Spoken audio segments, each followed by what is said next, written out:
رات کو تراوی کا جو سجدہ ہے 1500 نیکی ہے، 1500۔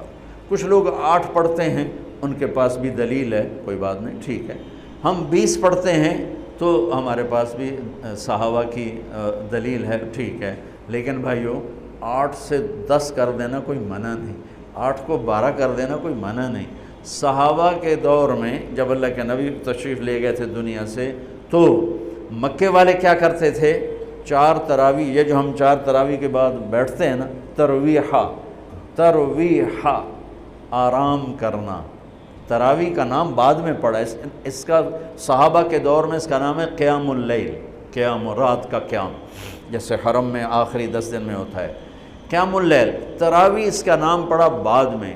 اللہ کے نبی کے بعد مکے والوں نے کیا کیا کہ وہ 4 تراوی پڑھتے تھے اور پھر ایک طواف کرتے تھے، تو بشاشت بھی آ جاتی تھی اور طواف بھی چھوٹا سا ہوتا تھا، مجمع بھی تھوڑا سا ہوتا تھا۔ 80s میں گیا تو تھوڑا سا مجمع ہوتا تھا، 5-7 منٹ میں طواف ہو جاتا تھا۔ تو طواف کرتے پھر 4 تراوی پڑھتے، پھر طواف کرتے پھر 4 تراوی پڑھتے۔ تو اس طرح کرتے ان کی سحری کا وقت ہو جاتا، جا کے سحری کھاتے، فجر پڑھتے، اشراق پڑھ کے پھر آرام کرتے۔ مدینے والوں نے سوچا کہ وہ تب ہر 4 تراوی تو بعد سجدہ طواف کر دیں، ہن اپا کی کریے؟ انہوں نے کہا ہم ڈبل تراوی پڑھیں گے، تو انہوں نے 40 رکعت شروع کر دی۔ تو رات کی نماز میں کوئی ایسی پابندی نہیں کہ اس کے اوپر نہیں پڑھ سکتے۔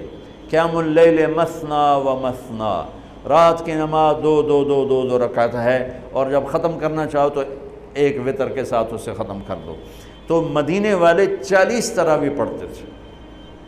شیخ عطیہ سالم رحمۃ اللہ علیہ مدینہ کے بہت بڑی ہستی تھے، اور ان کا مسجد نبوی کے اندر درس ہوتا تھا، اور مجھے ان سے فائدہ اٹھانے کا موقع ملا کہ میں جب حج پہ جاتا تھا پہلے تو 1 مہینہ تقریباً مدینے میں قیام ہوتا تھا، تو روز میں ان کے درس میں جا کے بیٹھتا تھا۔ جب کہیں میرا کوئی بیان طے نہ ہوتا تھا تو وہ علم کا ایک بہتا ہوا دریا تھے، اللہ ان کے درجے بلند فرمائے، اور بہت عجب خزانے ان سے ملے جھولی بھرنے کے لیے۔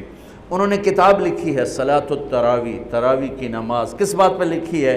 فرمانے لگے کہ میں دیکھتا ہوں 8 تراوی پڑھنے کے بعد بہت سے لوگ پیچھے جا کے بیٹھ جاتے ہیں، اور یہ نادان لوگ ہیں جو 8 تراوی پڑھ کے اور پیچھے جا کے بیٹھ جاتے ہیں۔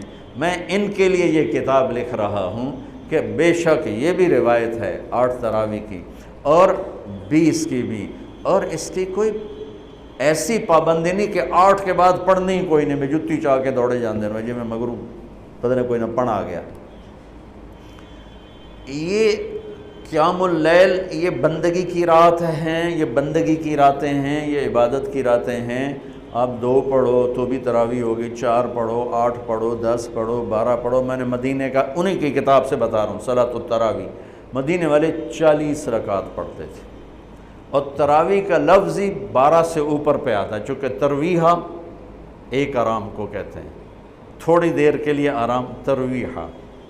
ترویحتان 2 دفعہ آرام کرنے کو کہتے ہیں، اور تراوی 2 سے زیادہ دفعہ آرام کرنے کو کہتے ہیں۔ 8 تراوی پڑھی جائے تو اس پہ تراوی کا لفظ سادی کے نہیں آتا، بلکہ نام صلاۃ و ترویحتان ہوگا، ترویحتان۔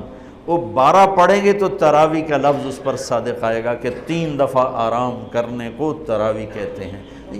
یہ کوئی مطلب ہے کہ میں کوئی مناظرہ نہیں کر رہا ہوں، نہ ہی میری عادت ہے مناظرہ کرنے کی، لیکن جو 8 تراوی کو کہتے ہیں بس اس سے اوپر پڑھنی نہیں، ان کو یہ بتا رہا ہوں کہ اپنا نقصان نہ کرو۔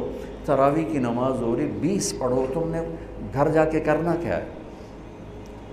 صرف اوپر کے آدھا گھنٹہ اوپر لگ جاتا ہے اور آدھے گھنٹے میں ساری نماز نمٹ جاتی ہے، لیکن آپ کو ملتا کیا ہے؟ ہر سجدے کے بدلے 1500 نیکی۔ کیوں ضائع کرو؟